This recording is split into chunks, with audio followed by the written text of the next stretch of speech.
afternoon, everyone. Welcome. My name is Joe Davich. I'm the executive director here at the Georgia Center for the Book.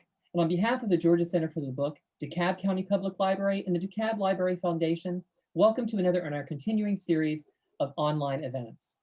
We are so pleased today to present Tamika D. Mallory's State of Emergency, How We Win in the Country We Built, from Black Privilege Publishing and imprint of Atria Books. We'd also like to thank our bookshop, Brave and Kind Bookshop, which is Black owned and mom run. It is a thoughtfully curated neighborhood bookshop right here in Decatur, Georgia, that focuses on intentional collection of inclusive children's literature and a few grown-up books to help us all become better humans. We'd also like to thank you for that purchase because $5 of that will be a donation to Until Freedom as well. Before we begin, I'd like to remind you that if you would like to ask a question after the conclusion of the formal presentation, we ask that you type your questions into the Q&A feature. You can locate the Q&A button at the top or the bottom of your screen, depending on your device. We also have live transcription feature enabled for our hearing impaired attendees. If you need live transcription, you can enable that feature by clicking on the CC button. Right now, I'd like to introduce our panel for this afternoon. Tamika D. Mallory is a trailblazing social justice leader, movement strategist, globally recognized civil rights activist, and co-founder of Until Freedom and the historic Women's March. She is the author of course, State of Emergency. She served as the youngest ever executive director of National Action Network. Her speech in the wake of the murder of George Floyd in Minneapolis, Minnesota, entitled State of Emergency, was called the Speech of a Generation by ABC News. Mallory is an expert in areas of gun violence prevention, criminal justice reform, and grassroots organizing. Ilyasah Shabazz is an award-winning author, educator, and producer. She has authored 5 historical novels and has served as a project advisor for the PBS award-winning documentary, Prince Among Slaves. She is the co-chairperson of the Malcolm X and Dr. Betty Shabazz Memorial and Educational Center. In her work to preserve the legacy of her parents, she has dedicated herself to the institution building and intergenerational leadership development with the tenets of diversity, equality, and inclusion. Porsha Williams is a media personality, television, podcast host, entrepreneur, philanthropist, and upcoming author. A true cornbread-fed Georgia peach, Porsha was born and raised into a prominent and historic family, Reverend Hosea Williams. She remains heavily involved in her various charity partnerships, such as Hosea Helps and March of Dimes, and is an ongoing social justice movement. Porsha is also a very proud mother. Wisdom O. Cole is the interim national director for the NAACP Youth and College. In his role, he serves more than 700 youth councils, high school chapters, and college chapters actively involved in the fight for civil rights. Wisdom brings extensive experience in the Civil Rights Advocacy Training Institute, electoral action trainings, grassroots organizing, issue toolkits, and webinars at the local, state, and national level. He has managed a national campaign efforts focused on building Black political power through youth leadership development, advocacy, and direct action organizing for the past 3 years with the NAACP, formerly as the National Champions Campaigns Training Manager. Jeezy is a man of many talents. Jeezy Jenkins is a philanthropic entrepreneur, talk show host, and platinum-selling recording artist with a career that spans over 2 decades. Jeezy's catalog includes countless chart-topping singles and collaborations with Jay-Z, Rihanna, Demi Lovato, Kanye West, and more. In 2020, Def Jam announced that Jeezy would be taking on an executive role as senior advisor to the chairman on issues related to A&R and artist development. Currently, Jeezy is the host of his own weekly talk show, Worth a Conversation, where he connects with leaders and career experts on a range of topics. In his 2nd season, guest interviews included Steve Harvey, Ludacris, Bishop T.D. Jakes, and more. Worth a Conversation airs Wednesday nights on Fox Soul. Mary Pat Hector was born in Atlanta and is the graduate of Spelman College and is currently a graduate student at Georgia State University. She is an author and community organizer who began community organizing at the age of 12 years old. By the age of 19, she became the youngest woman and person of color to run for public office in the state of Georgia, losing by only 22 votes. Mary Pat serves as the former program strategist of Rise Incorporated, an organization led by more than 4,000 students and supporters from colleges and universities across the nation. She is also the Georgia Black Youth Voter and Rise Coordinator. Mary Pat speaks at high schools, colleges, conferences, women's events, and crisis shelters across the United States. And her book, Thinking Out Loud, offers a compelling account of a teen activist in her attempts to get involved in community politics and documents the battles waged in the form of youth movements to create social change in schools and neighborhoods. Finally, our moderator for this afternoon is Nic Stone. Nic was born and raised in a suburb of Atlanta, Georgia, and the only thing she loves more than an adventure is a good story about one. After graduating from Spelman College, she worked extensively in teen mentoring and lived in Israel for a few years before returning to the United States to write full-time. Growing up with a wide range of cultures, religions, and backgrounds, Stone strives to bring these diverse voices and stories to her works. A New York Times bestselling author of young adult fiction and middle grade fiction, she is best known for her debut novel, Dear Martin, which was selected as a book all young Georgians should read. She also authored Odd One Out and Dear Justice, and her middle grade debut, Clean Getaway, is also named to the list of books all young Georgians should read. So right now, I would like to thank you all for welcoming us into your homes. Let's give a rousing welcome to our panel this afternoon. And Nic, take it away. Hey, y'all. I am thrilled to be here with all of you wonderful intellectual thought leaders and people moving things forward. We're going to jump right in here. So first of all, this book, Miss Mallory, I read a lot of books about activism, a lot of books about the state of things in this country, and the way that you break things down and make them really easy to understand was amazing to me. The most interesting thing about the book, that was the prologue. So we have Cardi B and Angela Davis kind of in conversation in this prologue. And it's this powerful reminder of the role that cultural figures play in moving things forward in social justice and in kind of acquiring civil rights for all. However, there's a lot of pushback on that, right? Like I think about Colin Kaepernick and the pushback that he received, LeBron James being told to shut up and dribble.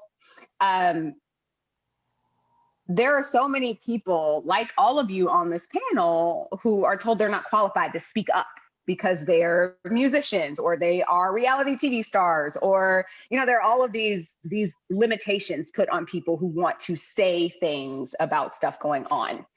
Can all of you honestly speak to the power that you've personally seen in connecting ideas to young people through pop culture?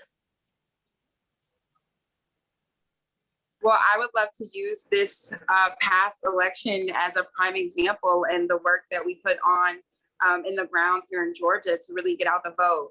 In Georgia, really the South had a lot to say this past election season because Georgia had the highest youth turnout rate in the entire country. And I think it's because we not only mobilized and activated, you know, our HBCU students, and we didn't only just, you know, go to certain people, but Tamika was there. We organized and we mobilized at the strip clubs. That famous video, Get Your Booty to the Polls, right? While a lot of people were a little turned off by that, that's what pushed some people that have never been talked to about a political campaign, had never even possibly voted a day in their life, to say, you know what, these people are targeting me. Maybe I do need to listen. And when, you know, you try to tell people, you know, when a message is coming from people who, you know, are maybe more put together or structured, it's a little bit different than someone who's actually at the margins. And we've seen historically that when people at the margins speak up, others feel like they're too seen and want to get involved and do the same thing. And I think this past election is an example of just what we were talking about. Yeah, I'd like to piggyback off that. I think, I mean, even the work I did when I did the recession and my president is Black, and the passion that I had for just seeing somebody else in office. And I actually got a chance to go around to different neighborhoods and partner with the radio station and getting people involved in getting out and to vote. But that was the first time I ever seen progress on our end, but the culture actually participate through my eyes. But since that, I've seen so many times where culture moves the needle every time. I mean, Joe Biden had to get on there at his acceptance speech and accept and send a special shout out to the African-American people, because we moved the needle. Whether it was the Senate or the presidential election, we've done that. But I think that, you know, everybody needs to understand, I mean, as Black people, like, we are in the politics. If you live in this country, you need to be concerned about what's going on your state level, your federal level, on every level, because this is the world we live in. And if we're not involved, we get pushed to the wayside and we don't matter. That's right.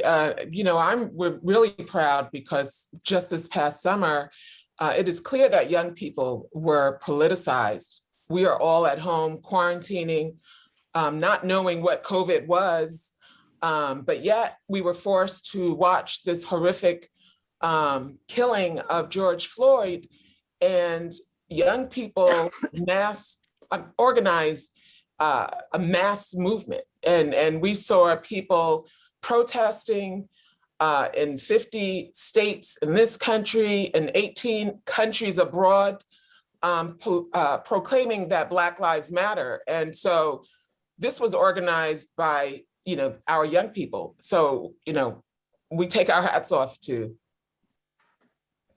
Oh, definitely. And I think that what we also really saw was like the power of the micro-influencers, right?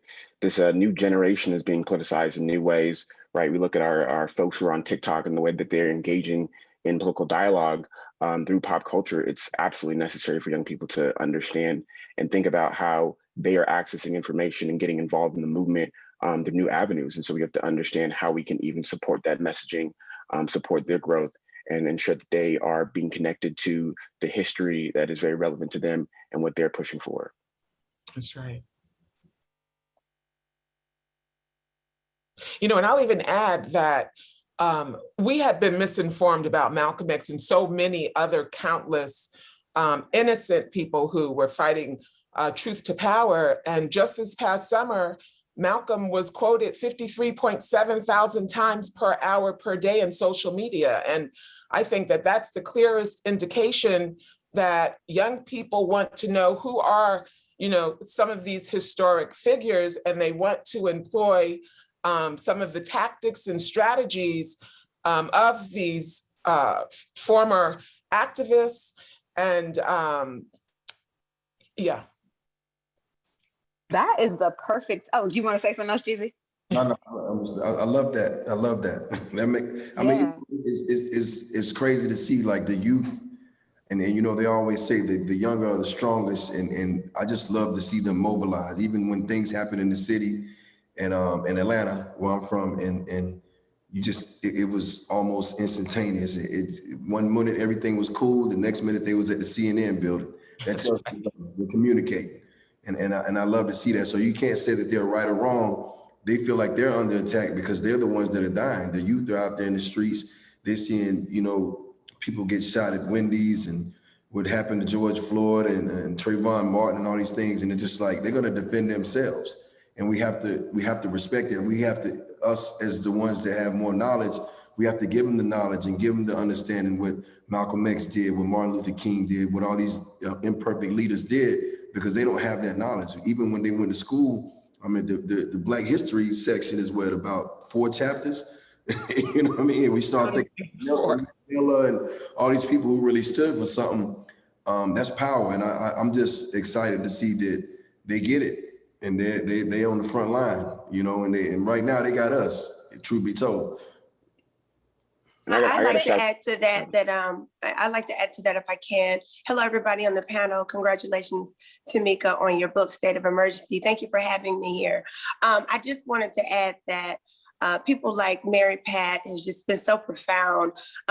You know, we definitely need to support the youth and what they're doing for the movement, because the same things that they're wanting to get done for Black folks now are the same things that have been needed to be done for Black folks. And the same things that my grandfather and Martin Luther King and every other activist fought for back then are unfortunately the same problems we are dealing with to this day.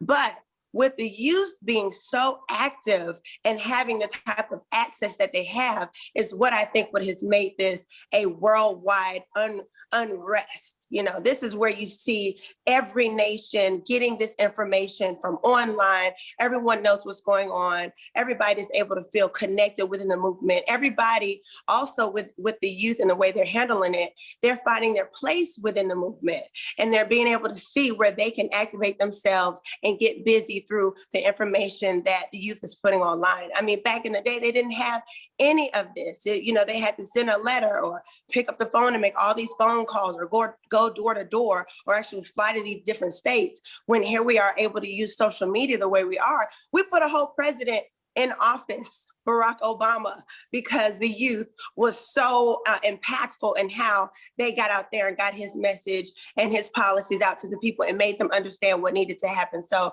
I absolutely love the fact that the youth are getting involved in such a main stage way. And I really do implore a lot of our older activists who are doing it now to continue to support them and share with them some of the techniques and some of the different ways that they protested and ways that they used to get things done. Share that with the youth so we can just connect that from back in the day to now, because we are still dealing with the same things. And then we can't even forget that, you know, the protesters, the marchers, the demonstrators, all in the 50s and the 40s and the 30s, they were young people themselves. Mm-hmm. Malcolm X was only in his 20s when the world learned about him, and he was 39 when he was assassinated. And that's a young man who sacrificed a short moment in his life. You know, and I think that we forget when these young people were marching, demonstrating, and protesting in the 1950s and the 1960s, they were also in their teens. They were, some of them in their 20s, some of them underage, but you know, it is always the young people. And it was Carter G. Woodson who said that the biggest race, he said this in the 1950s, and the person who created Black History Week at the time, he said that it will be, the greatest race is to see who will control the minds of young people. So, you know, yes, it is our responsibility for those who are above 20 and 30, and you know, it's our responsibility to usher them in and be supportive and continue with this generational dialogue. And you know, we are a reflection of one another. And I also want to say it is such an honor to be on, you know, this panel with such esteemed individuals, and you know, all of us here to support our sister Tamika Mallory. Thank you. Yeah, as a person who writes for youth, one thing that I can say that all of you are doing is helping to redefine terms. So this message is actually directly for Tamika. Early on in the text, you speak of revolutionaries, right? So there's this quote. Honestly, it's probably my favorite quote in the book. History tells you that revolutionaries wear tricorn hats or practice guerrilla warfare in battlefields a world away. But they also live on your block, attend your church, teach in your schools, share your ideals, and do their work at home, shedding light on inequities and reminding friends and colleagues of the humanity we all share. So I love this passage partially because it reminds me of like the civil rights pioneers of the past who would take things that are typically seen as negative and they would reframe it so that we think about them a little bit differently. In what other ways do you think we can reclaim some of the negative language around protests, around being a revolutionary? Like the fact that a kid can look at the way that you define revolutionary and see it as a good thing, I think is a really powerful, it's powerful. So what other ways do you think we can redefine terms? So first of all, thank you all again so much for being with me today and for supporting State of Emergency. Clearly a labor of love and pain, being able to put this book together in the short timeline that I had. And so all of the support that I've received and the love that the community is showing me is really, really, really important. And it is certainly just heartwarming. So let me just say that to start. You know, I think one of the problems, Nick, is that we were lied to a lot by some of our previous leaders, and it was for a particular reason. I get it. They needed to pretend as if they lived or were a certain way because so much of public opinion matters. And we deal with it right now. I mean, it's not a new phenomenon, but it's something that they had no choice but to try to hide much of their just regular personalities because you're castigated. And we all know, we know what it looks like when folks find out much about who you really are and what your real interests are. And therefore, what happened is that we started to believe in this perfect image of individuals that were not perfect. And of course, we know that having Ilyasah Shabazz on this panel is incredibly powerful because she is the daughter of one of our greatest leaders of all times in that El-Hajj Malik Shabazz, Malcolm X, as we all know him. And he was probably one of the more authentic people that we got to see more about who he truly was and the pains and struggles of life and, the different things that he went through. And I'm not saying that these individuals did this to us on purpose. I think they were trying to deal with the situation that they were in at the time that they were leaders. And I think today what we're attempting to do is to try to shift that, because what happens is that then people find out a little bit about your truth and it's like, oh my God, how could we now find out that this person listens to trap music or, they say curse words or they smoke cigarettes or whatever it is. And in fact, if you put those things, and I'm not saying that we need to open up all of our dirty laundry to the world, but if you are more of your real true self out in public where people can see it, more than likely you will draw a different type of audience to the movement and empower more people to feel comfortable getting involved. Because when people look at what they think is this perfect figure, they don't feel like they fit or that they're welcome in the movement. And I have tried my best, one, because I'm not perfect and I can't live up to those standards. And so therefore, I have taken away the pressures of trying to hide the truth about who I am. I told folks just recently about my addiction issues where I got addicted to pain pills and Xanax and any kind of pill that you would give me to deal with anxiety. I took them to the point that at some point I was addicted and had to go to rehab. And I could tell you that the amount of people who reached out to me, both in DMs, even on the wall of my social media, and family members and friends who may not have known that, obviously they didn't know, but they reached out to say, wow, like that really, really resonated with me. And the main thing, the key messaging that I heard over and over was, thank you so much for being vulnerable and telling the truth. It matters to people. It changes their lives. And I think it is the entryway and sort of like a path for them to say, wow, I'm walking with this baggage, but I still care about my community and I want to be involved, but I did not know that there was a seat for me at that table. And, I would say that that's why I chose Cardi B and Angela Davis to be in conversation with one another at the beginning of my book. I wanted to start it in a way that people would know, as you enter this conversation and you enter this community, you need to know the type of person I am and the ways in which I approach my work. And I tell folks, on any given day between Cardi B, I want to twerk, have a good time, laugh, joke, do all of that. But I also have my Dr. Angela Davis in me that keeps me honest and keeps me 10 toes down to this work. And that's okay. But we have shied away from that, or we do, because we feel like the world is going to look at us and sort of turn away from us. And so there are some people who don't like it. There are people who I've heard giving their critique and saying that, in no way should I be talking about Cardi in a racial justice context. But if you look at what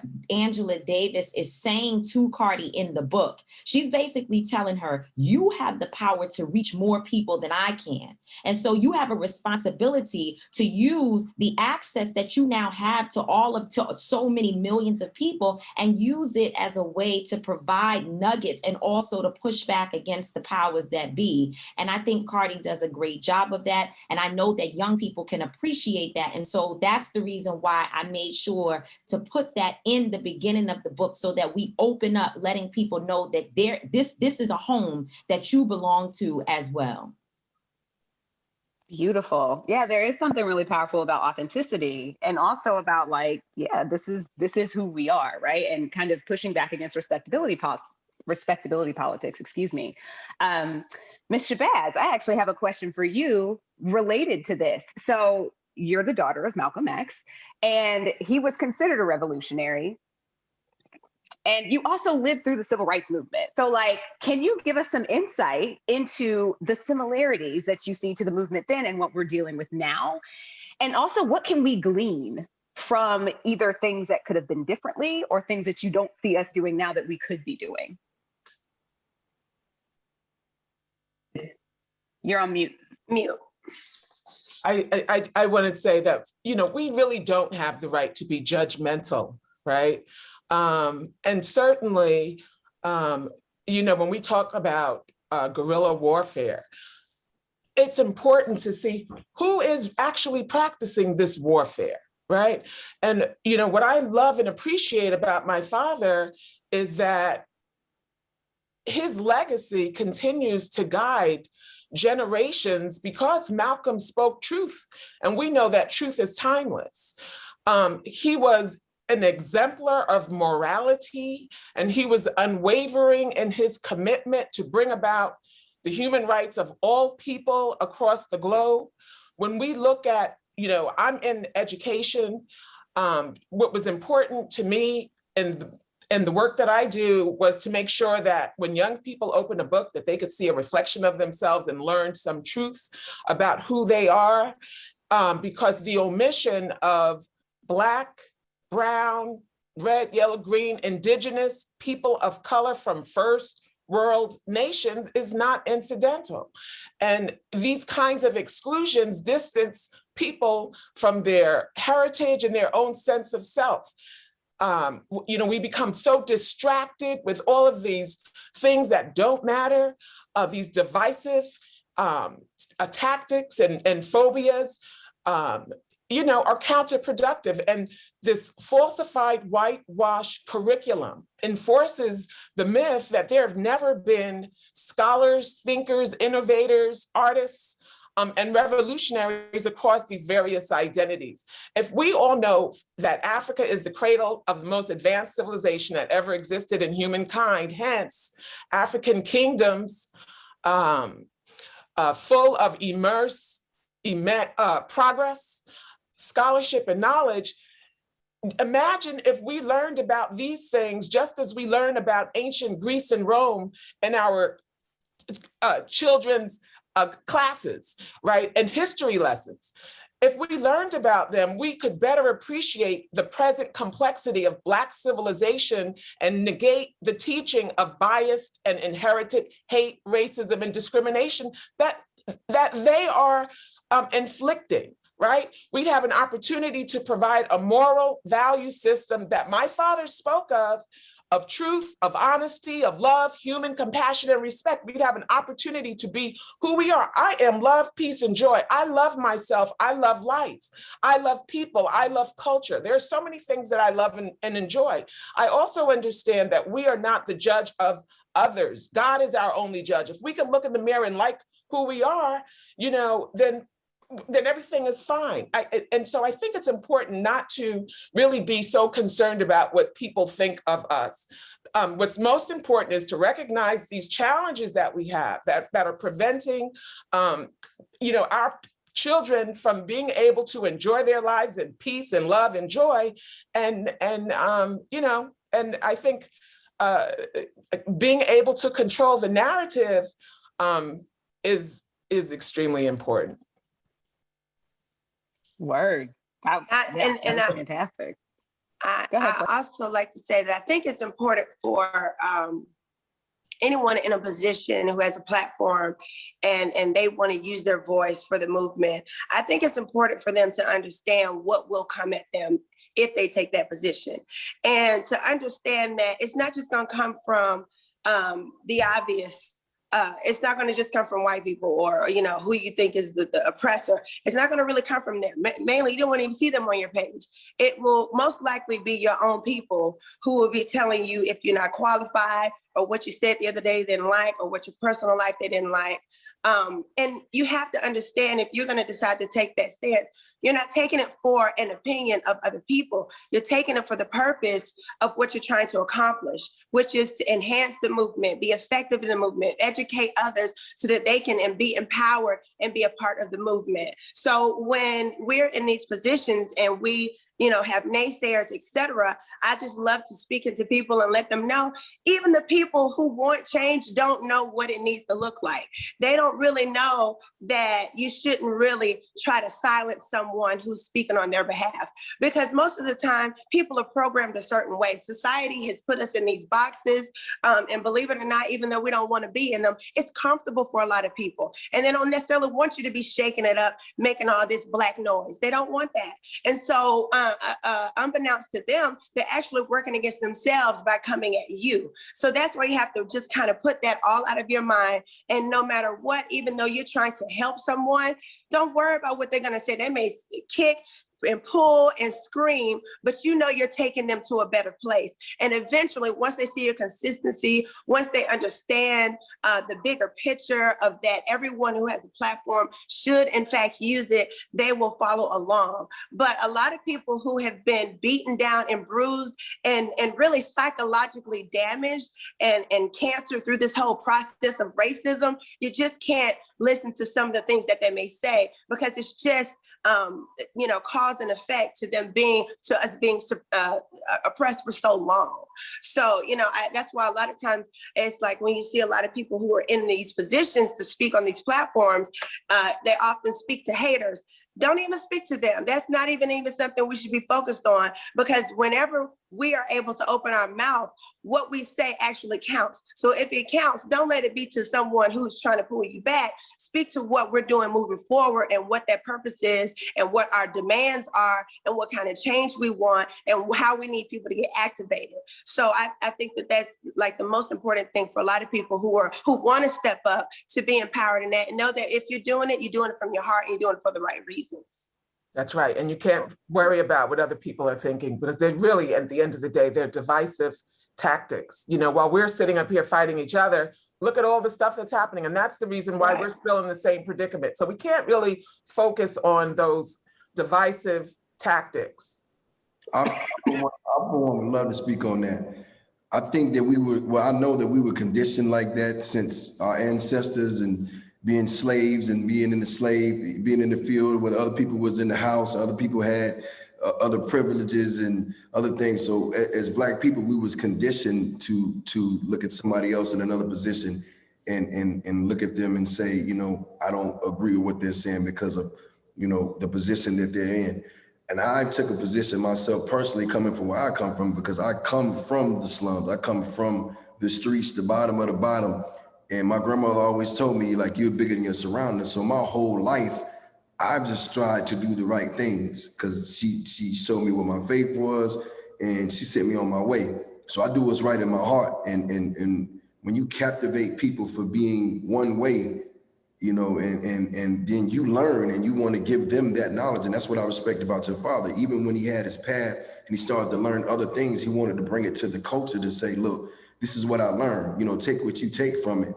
And being in that position, you know, it's difficult at times, but what I understood and what you were saying earlier, Tamika, you have to own you before they do. That's my thing. I'm thug motivating. If you want to learn, whatever I learn, I'll bring back to you. You can take whatever you want to take from it. And however you look at me, that's your business. It's not mine, you know, and I can't, you know, I can't go to bat for every decision I make. And when you look at it as a people, you know, the thing that I came up with is we are imperfect leaders. We are imperfect leaders. No matter who it was something that they did that you might didn't agree with, but 90% of what they stood for was real because it was real to them. So I would encourage anybody, if it's in your heart, if it's in your soul, if it's what you believe, just stand on it. Because one thing I learned, I sat right there in my neighborhood and told everybody, look, man, I'm going that way, and I'm going, all my aunties, uncles had jobs and factories and all these things. And I'm like, it's a whole nother world out there. And nobody believed me. And now when I go back to the hood and I'm able to go do things for my community, I see my same friends I grew up with. And these were the naysayers. So it's always us, you know what I'm saying? But some of us, the ones that are strong and have thick skin, we got to continue to push because everybody ain't going to agree until they see it actually happen. I mean, for yourself, Tamika, just think about your upbringing and where you came from. Nobody would ever think that you would be in the position that you are to get these type of people together and organize these type of conversations, because they didn't see it. So imagine if you gave up along the way because you felt like what they were saying was taking you off your square. So I would advise anybody out there, just own you before they do, and stay solid. That's it. Like as long as you truthful to yourself, it's gonna always come back around. It's gonna be real, like right now. And I have to say, that's what made me super excited about itself. Just knowing that Tamika is not afraid to, be who she is authentically, and me seeing, how oftentimes it's people, in the movement that are often critical of the work that she is, but she doesn't pay attention to that. And I remember a few years ago when I literally called Tamika and I said, listen, I don't want to do this anymore, because when you do this work, and I've seen that she literally gave her life to this work. I watched an interview with her son, who I love, she's given up so much for this work. And when you see someone literally put their life and their relationships and their family on the line for this movement, and it's just unremorseful, right? You gain nothing from this. What made me so excited about reading the State of Emergency is because I've seen personally the sacrifices that she's made. And I'm happy that other people now have an opportunity to understand and learn more about her, because she is that imperfect leader and she walks in her purpose. And each day I'm completely enamored by her strength, because I'm like, sometimes when she goes under that fire, I'm like, I don't even know if I can get through it, but I'm just always in awe of her. And that's honestly what made me super excited about the State of Emergency, because I feel like more people are going to be able to also see that side of her as well. If I could just jump in and say, first of all, thank you so much, both you, Jeezy, and Mary. It's funny because when you watch the babies become full adults, it's amazing to watch the transition of so many young people. Mary was, 11 when we met, 11 years old. You were 10. She was protesting gun violence in Atlanta, Georgia, sitting on the side of the road, calling my old boss, Reverend Sharpton's radio show to report every day about her protests. And she and I became very close, and we continued to work together until now. It's funny that at moments when I have been attacked, especially by my own, Mary Pat has been one of the strongest voices to go out there and speak on behalf of me and to push back. And people listen to her. If you don't know who Mary Pat Hector is, you should go find out, because she's a powerful leader, well respected among giants, meeting with mayors and other very important people. And she's used her voice, and I'm very close to Mary's family as well. I talk to her mother often, and sometimes she'll text me and say, oh my God, Mary's about to lose her job, her board seats, and everything else, because she's so upset about whatever they've said about you. And I have to call Mary and walk her off the ledge. Like, it's okay. Like, it's okay. I'm okay. And she's like, no, like, this is not right. And I appreciate the courage of our youth. I appreciate so much the ways in which our young people are prepared to really go to bat in a different type of way, because there are adults that I have worked with, people who I have supported, who when I was in the midst of serious fire, where my life was really being impacted and, they turned their backs. They could not be found to support me. And then to have so many young people who have shown up is so important. But I think what it speaks to, Nic, is the idea that if whatever we pour into, whatever we water, it will grow and flourish and turn around to be the nourishment that we need for our souls. And so it resonates so much with me, Porsha, when you're saying don't even speak to the haters, because every now and then I talk to the haters, honey, and I talk dirty to them because they get on my nerves real, real bad. Sometimes I have to let them know I'm still from Harlem. I'm like you, Jeezy. I was born in a place where you had to step over crack vials to get to your apartment. So I know about all of that. And my parents did the best that they could to remove me from those situations. Thank God. But still in all, I remember, and it's a part of me. And so sometimes our vulnerabilities click on. But if you pour into these young people, they will fight your battles. They really will fight for you, not just in terms of addressing the haters, but they will fight the work and be on the ground and show up. It's at the point now where I'm calling young people saying, hey, what are we going to do? I see Reverend Stephen Green is on this chat today. Of course, Mary Pat Wisdom, Tiffany Lofton, and the names go on and on of young people who are around this country that I can call and say, hey, I'm coming to your town. Show me what you got. And they're like, oh, you want to challenge me? Like, no problem. I'm organizing because the foundation has been laid and they're handling their business. So I'm really, really proud of what young people are doing across the country. Yeah, so I actually want to ask Wisdom a question, because you're the youth and college director of the NAACP, and this is an organization founded in 1909. So it is long established, very highly lauded. What do you think young people need to know about history in order to effectively participate in our movements? And how do we as adults, I'm about to be 36, how do I pour into the youth in a way that makes them want to do the stuff that Mary Pat is doing and that Mary Pat was doing when she was younger? So we know that history is important, history is vital. One of the principles that, guide my life is the principle of Sankofa, right? Which means literally to go back and get it, right? To move forward, we must look back, we must understand our history, we must understand where we came from. And what I really appreciated about the book, Tamika, was you talking about the access to Black scholars and people who you actually got to talk with and develop with and understand. And just even thinking about how I got to be where I am today. I'm 27 years old, National Director for the Youth and College Division. And because I had the opportunity to actually interact with Ambassador Atria Shabazz and sit down with her and have a conversation and understand the history, sit down with the co-founders of the Black Panther Party, Bobby Seale, Elaine Brown, all these people, particularly, I come from California. And so growing up in the Bay Area, really having that access to former Black Panther Party members and understanding what allowed me to be in the position I am today. And then even taking it back to the South and the formation of SNCC, right? All these things are key moments in our history that allow us to be at this moment in time. And so I think for young people right now, it's really about understanding the history of protests, right? Folks are going to protest after protest after protest, and I'm getting questions from young people. It's like, what does this accomplish? What's next, right? But recognizing what is the fundamental purpose of a protest and stopping business as usual, and recognizing that we cannot go another day with a Black life being murdered. We cannot go another day with our rights continually being taken from us. Enough is enough. We're done dying. We recognize that, and so it's very important for us to see that. I think in this period of time, really understanding the history of Black student organizing. That's something that is constantly being worked to be taken away from us, and that privilege or that space to have that fundamental knowledge. I always think back in my own BSU, where I had all these introductory conversations about Blackness and what does it mean to be Black in America and what is my role as a Black man in society.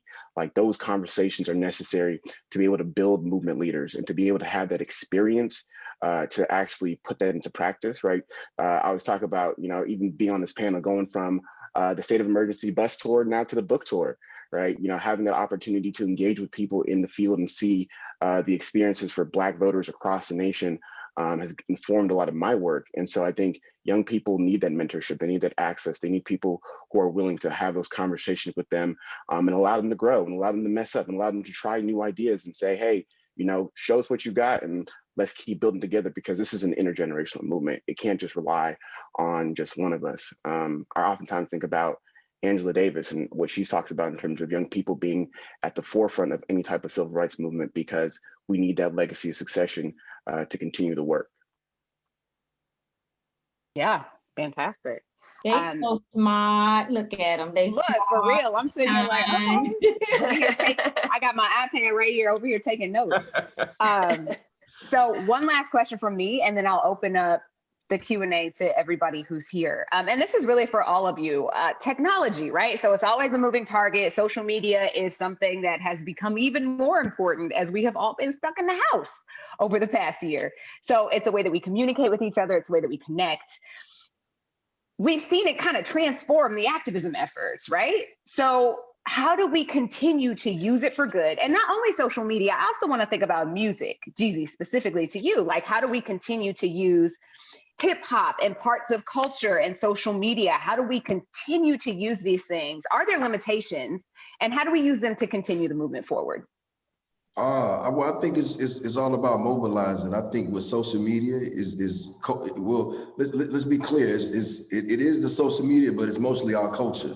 Once we're on the same page about anything, we just mobilize. It could be fashion. It could be, you know, what's the next trend. It could be that. But we set that as a culture. Like, we tell you what's cool. We tell you what's not. We tell you what we with. We tell you what we're not with. So I think it's more so the culture and the social media being a vehicle. Music is one way, and if you're really watching what's going on, a lot of these young cats, they're getting hip to it, and they're putting things. They're explaining their message and their music their way. So it's not, you know, maybe the way that I would do it, and I respect that, because now I'm hearing how they see the world. You know, because these guys are, you know, Fortune 500, you know, company CEOs on their own, because they come out of these situations and then they make these companies, and now they got jobs for, you know, if it's the people around them, if it's, you know, management, you know, team, whatever. So they're really CEOs. So it's important to hear how they see the world. And I think music connects the dots everywhere. So even if, you know, even if it's not just even if it's spreading the message so that other people can hear what's going on, but at the same time, it's also our unspoken language, meaning that you have to be from the culture to understand where we're coming from. You know what I'm saying? It's like, if you go to Atlanta, you know the slang. If you go to DC, you know the slang. You in New York, you know how we talk, and that's how we communicate. So I think that's a big part of it. And I love the social media aspect, because it's almost like where, you know, when you looked at these crime shows, all you saw was Black people breaking into something, Black people doing this, Black people doing that. It's like it switched. It's like, now we seeing what y'all do to us. And the reason why you got people from Maine to Spain representing and standing for Black Lives Matter, because they can't believe this. They're seeing this firsthand. They saw what happened to George Floyd. This is you would have never in a trillion years thought that you would see somebody do that on tape. And those cell phones and that footage is forever. So we will always be able to see these images of the things that they do to us.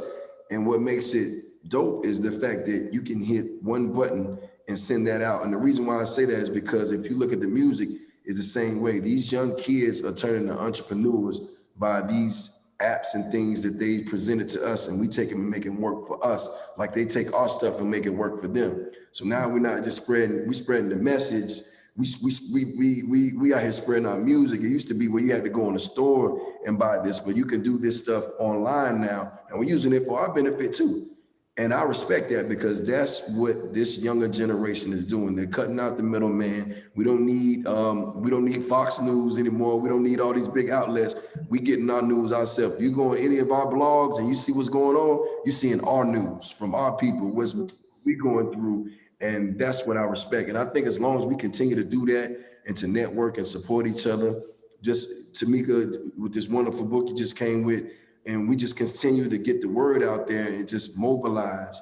And I love to see what some of artists are doing, because, you know, everything ain't for everybody. But, you know, when I look through and I see about, you know, what's going on with these different struggles in these different areas, and also social media has made some of our biggest leaders of this generation. I for one heard Tamika's speech and I was like, yo, who is this?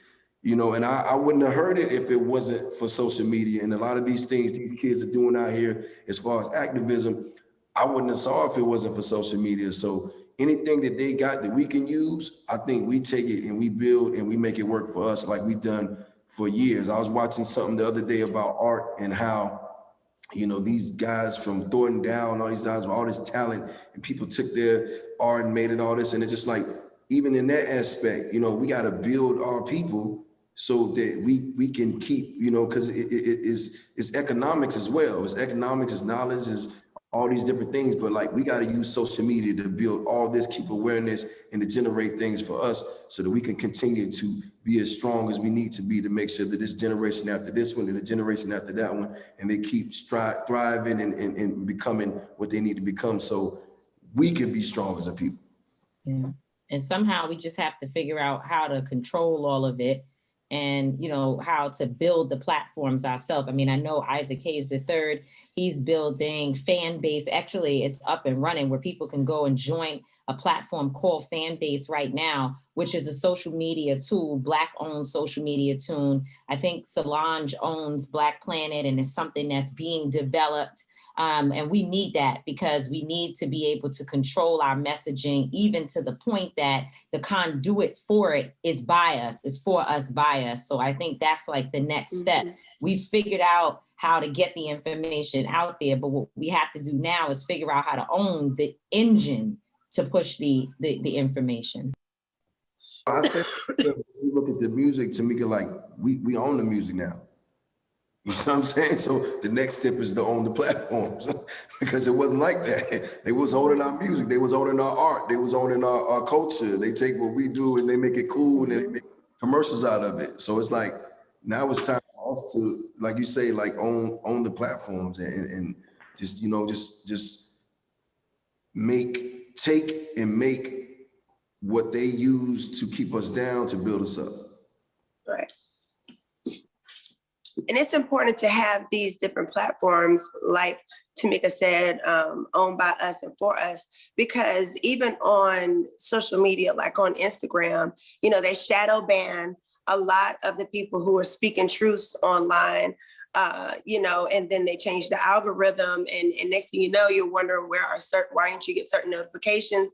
So, you know, they find different ways to try to silence as we connect more and more using, you know, something like an Instagram or something like a Facebook. So that's why it's also important to definitely support those different platforms and us post them on those pages so people can move on over there and get that continuous feed of information.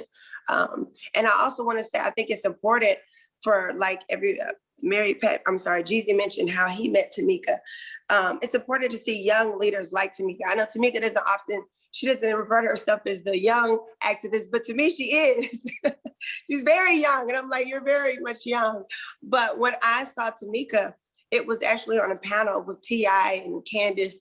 And she just spoke with so much passion. And I knew that she was authentic. I knew that she was true to the movement, and what she said, she meant it. And then I went on to do more research on who Tamika actually was and what she had done. And my mind was actually blown that I had found a modern day Angela Davis.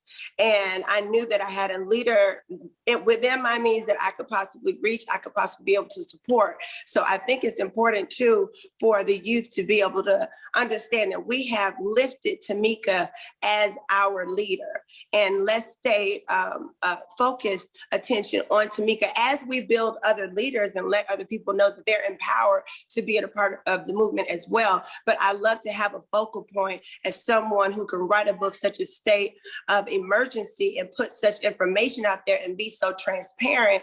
That is very, very profound for our youth, because these days kids don't want to see anything that's fake. They want nothing but the truth. They know it's plenty of lies out there and plenty of media narratives that are out there, and they are honestly hungry for the truth. And for us to have a leader like Tamika Mallory, who when she does any type of protesting, like the protest I went to, one thing that made me comfortable to be able to go ahead and activate what was already activated, but actually go ahead and move forward and sacrifice myself, was that there was organization within the Until Freedom organization. I was actually taught about civil disobedience. I was actually taught what I was going to be doing and how it was a practice and how it had been used before as a tactic to gain attention. So the education is really important. And it's also important to me for the youth to understand who our leaders are, so that as they support other platforms that are coming out, as different things are coming out, they can know who to look to and who to follow. So I just think that us being able to use social media, we have to consistently, as the people who have these huge platforms, be able to know who to be uplifting and how we can empower the youth at the same time. Porsha, you're like the perfect example to me of being who you are and using what you have. So there's a question in the Q&A that I would love to hear Ms. Shabazz, you, Porsha, and Wisdom address. There's a question about how do we get, number one, how do we get educators to get to these kids? Like, how do we get them to talk to kids about being authentic, about starting where they are? And number two, what do you say to young people who, the message is start where you are, use what you got, right? How do we get young people to see that and to do it? By being the example. Number one, being the example. I think people even probably thought of me as an unlikely person to be a part of activism, but be that. Don't just be one thing. It does not have to be in a box. If, I am a person of influence and have been blessed with this platform, and I'm afraid to speak on topics such as police brutality and, wanting to enhance financial education for our young Black people and things like that. If I'm afraid to lose a follower, how can I be afraid to lose a follower when we're losing our lives? So first, number one is to just be that example, no matter who you are, what type of platform you have, and show them that there isn't one particular way it has to be done. Because whomever I'm speaking to, maybe if I didn't use my voice to speak to this, they wouldn't hear it because they may not follow an activist that looks a particular type of way. So everyone can be used. It's just the same way in church. They say, all the doors of the church are open. God can use you. Everyone can be a vessel. The same is true within the movement, because within the movement, it's a spiritual battle. So at the same time, everybody can be used. Everybody has a gift within them that can be used within the movement. It's just a matter of letting them know. And sometimes it's just a matter of telling them, just as we are right now, is that you can do it and that you can actually go online, and don't be afraid to just Google, some keywords and find out what they are. Number one thing for me is I went back and looked at a lot of old interviews of our activists to really, truly learn some of the terms and truly understand what they had to go through, what tactics they had to use, and how they were looking at the system then to what the system is now. And so I think it's really important for us to just continue to educate the youth, educate other adults, because we talking about the youth. But look, my mama wants to be involved, and she like, well, what can I do? Oh, you can do a lot, Miss Diane. You can do a lot. You can continue to push forward. There's a campaign called Campaign to End Qualified Immunity. You can get involved. You can go on these different websites, and they actually walk you from point A to B. And by the end of it, you will know exactly what you need to do, who you need to write, who you need to call to create change. And I think we need to use the example of the unrest that we saw after George Floyd and Breonna Taylor for people to see what can happen. Look at that shakeup when everybody got involved. Everybody's eyes were awake. Everybody saw for themselves the ugliness of America. It woke them up and made them get outside in the streets. Well, now it's just a matter of letting them know it doesn't stop, because it wasn't just a moment, it's a movement. Now we need to go ahead and turn that protest into policy. And that's what we did. And that's how we got Kamala Harris and Biden in office, which we got to still hold them accountable, but they in there, et cetera. And the other leaders and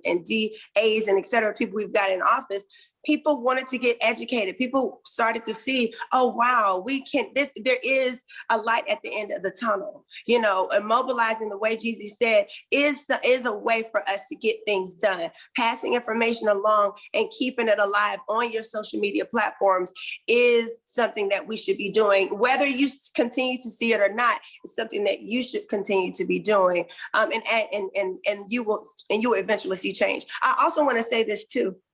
I think it's important for people who are posting as well to post a lot of the good that is happening from our protests and some of our policy movement, you know, as far as us being able to have certain states who have ended qualified immunity, just to let people know that we are making some change. You know, it is still a lot of bad, but we are making some change. And that if we all just get together and stay focused and consistent, it can actually happen. Yeah, that's right. You know, I think, again, it is important to control our own narrative. My father said something like, only a fool would sit back and allow his enemy to teach his children. And so, you know, when we think of history, right, it's important. And, you know, let's look at the terror of slavery and the massacres of Black Wall Street. You know, all of the accomplishments we made, but yet the terrorism that followed. And so if we include this kind of curriculum, which is a part of our American history in our high school US history classes, to be as American as the Boston Tea Party, I wasn't interested in the Boston Tea Party. I lost interest in class learning history because I didn't see it, you know, identifiable to myself. But when we control the narrative and we speak about the terror that these people endured, yet how they triumphed, right? Then more citizens would understand the necessity for reparation. And we'd have an opportunity to provide a value system without teaching our children hatred, racism, discrimination, but rather we have an opportunity not to only teach Black children, brown children, indigenous people, Asian, but all children. White children need to know also. And you know, because then we provide an opportunity to give them a value system of truth, of honesty, of human compassion, of love, of joy, rather hatred, discrimination, racism, and all of those other things. When I first saw Tamika this today, you know, she said, "Sister, I'm a reflection of you. I thought she looked beautiful." And yes, I'm grateful that my mother and father made sure that I learned the significant contributions that Blacks, indigenous people from first world nation, first world lands made to the world, the significant contributions that women made to the world, and the significant contributions that Islam made to the world. So I grew up with a very healthy sense of who I am. I loved me, and I understood later it was so that I could love you, and I could see you as a reflection of me, and whatever I would do and want for me would be the same that I would do and want for you. And so, you know, again, it is important that we do not fall for these divisive tactics. We sit around, focus on what other people aren't doing, what we don't like about somebody else, while meanwhile, you know, look at all these countries that are being bombed. Look at all these indigenous lands. Look what's happening, you know, to us in this country. Our children are being slaughtered, you know, with quality with immunity, you know. So we need to prioritize and understand, you know, these things that are extremely crucial. Only a fool would sit back and allow his enemy to teach his children. We have to participate in how our children are being educated, how they're being nurtured, and how they're being raised. We support that African proverb that it takes a village to raise a child. And, you know, and we're just loving on our young people and supporting Tamika and everybody else on this panel. And I hope you support me as well. Yes. Definitely, most definitely. And we most definitely do. I think that just everything that's been said in terms of just the need for more educational resources for young people, especially early on, right? We recognize that Black studies and histories have been taken out of our curriculum every single day. And so the earlier we're able to get that in, it's going to be better for our young people, but also recognizing that it has to be tied to action, right? And I saw in the question that it's like this idea of young people not even wanting to get connected to it.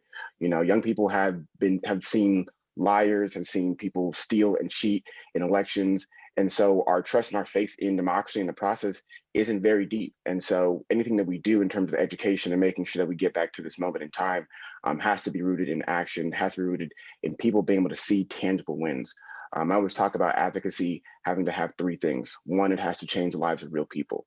It has to make them aware of their own power, and it has to build strong and permanent organizations, right? This is something that we are building for the long haul and not just this moment, right? It's easy to go to a protest or easy to engage in this moment in time, but we have to think of the longevity of our movement and how we are building more activists and young people after us to take it on, right? It's a marathon.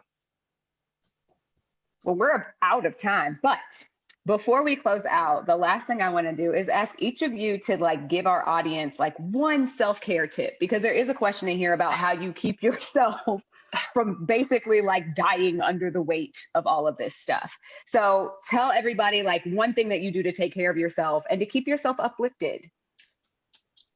Oh man, me, I meditate every morning and I take health serious. Like it was a lot of my family. You know, when I grew up, we didn't really know about healthy eating and what that does. And your body is your temple, and it's the only vehicle you got to get to where you're going. And if you don't take care of that, you don't have much. You don't have the energy to be out here protesting, and you don't have a clear head to be out here speaking to anybody. And I would just, you know, advise anybody, if you're out there, just like take care of you, you know, just drinking water. I mean, I didn't drink water one time for 4 years straight. Imagine that, you know what I mean? Because I didn't know. And when I started taking care of myself, I was just way more presentable, way more clear-headed, and I just felt better about who I am and what I was doing. As a Black woman, I think it's important. I think he said taking care of yourself. Oftentimes, we care about literally the world, and we kind of put ourselves to the side. So I would say practice just saying no.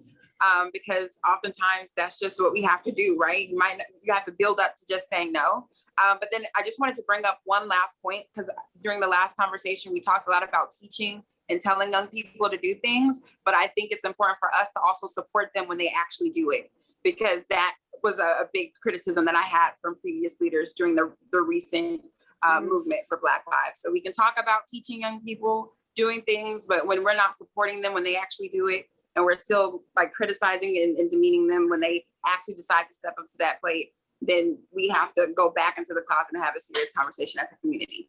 But please practice saying no. Well, let's see. So I come from a very large family of a whole lot of sisters. So I have to always make sure that I'm eating right. And, you know, so where's Porsha? So Porsha, I am. Right here. I'm a vegan. I watch you.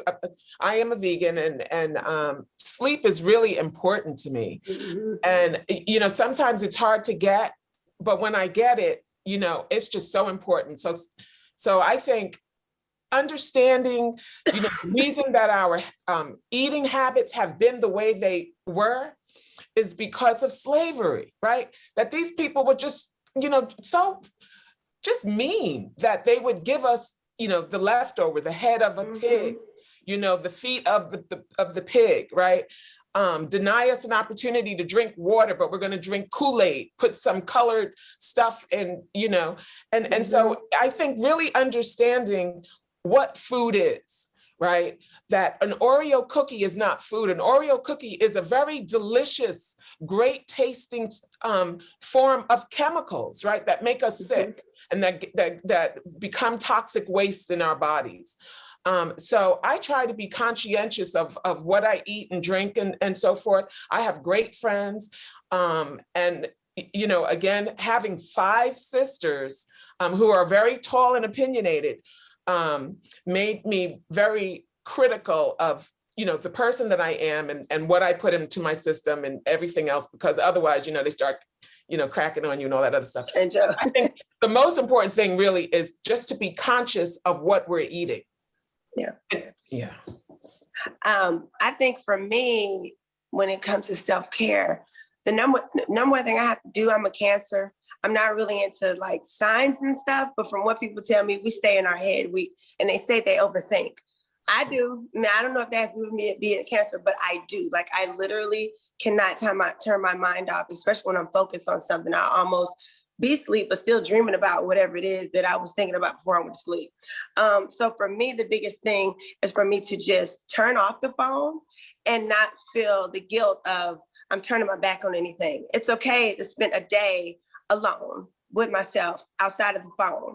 And within that day, I have moments that I truly cherish. So for me, it's all about living within the moment. I have a 2-year-old daughter, and sometimes, I'm trying to do so much for her.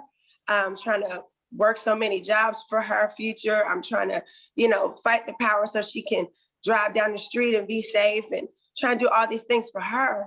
But I had to realize that I gotta enjoy her.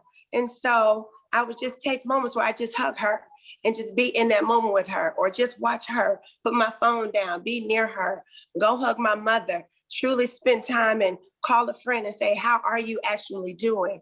And that to me is self-care. Yes, I try to eat right. Like you said, Miss Shabazz, I'm no longer a vegan. that was hard for me. I'm like, a schmegan, but I really truly feel like, for me, the biggest self-care, this may not be how other people say it, is really taking in those moments, a conversation with a friend, a hug of a family member, telling someone you love them, and just living in that. And then once you get back in, you get empowered. It's okay, no matter how long that period is. It could be a day, it could be a week, where you have to just kind of check out of looking at things online that have been, social injustice and all that. You may just take a whole week if you need it. And that's okay. Because when you come back, you're going to jump right back in it, because your heart was always in that place. That was always a part of your purpose. It'll always be there. But take those moments for yourself. True, so true and necessary. I think paired with healthy eating and mental health, particularly in this year, it's like getting outdoors. I love to hike. I'm an avid hiker. I love taking young Black people on hikes. And because of this pandemic, a lot of us have had to be indoors for a majority of the time. And so it's absolutely necessary for us to get outside. I'm a Cali boy through and through. So anytime y'all in California, you're welcome to come with me on a hike. I would love to take y'all see some of the hikes out here. But it's necessary for us just to be connected to something that is outside of ourselves, outside of our spaces, and allows us just to reflect and think about, the work that we're doing in this movement, right? This work is definitely a mental toll. It weighs on us physically, mentally, spiritually. And so it's very important for us to be able to get outside, connect with others, and just really think about how we are bettering ourselves. That's right. Tamika, I'd like to say we're so very proud of you. We're behind you, sister. We're right there with you. We're on the side of you. And I like to say, ladies, it was an honor and a privilege to be on this, just to be on this panel with you guys. Wisdom, hey, you got it, bro. You know what I mean? I'm gonna take you up on one of those hikes. I will say that. I was going to share my thank you, Jeezy, and you have become such a dear brother to me in a short period of time. And I want to make sure that people know and understand that many of our artists have been so supportive. When I think about you and Tip and Killer Mike and Busta Rhymes and Swiss, and just so many have really been supportive of the work and have really shown up for me and for our organization in a real way. And I just, I called you and asked you to participate in the Ahmaud Arbery event. You didn't say, well, y'all don't try to do it, because he's not going to be doing all the free events. But he didn't ask me, when is the check coming? He didn't ask for a bunch of details and who's going to be speaking, who else is going to be on the program. He just said yes, and he showed up.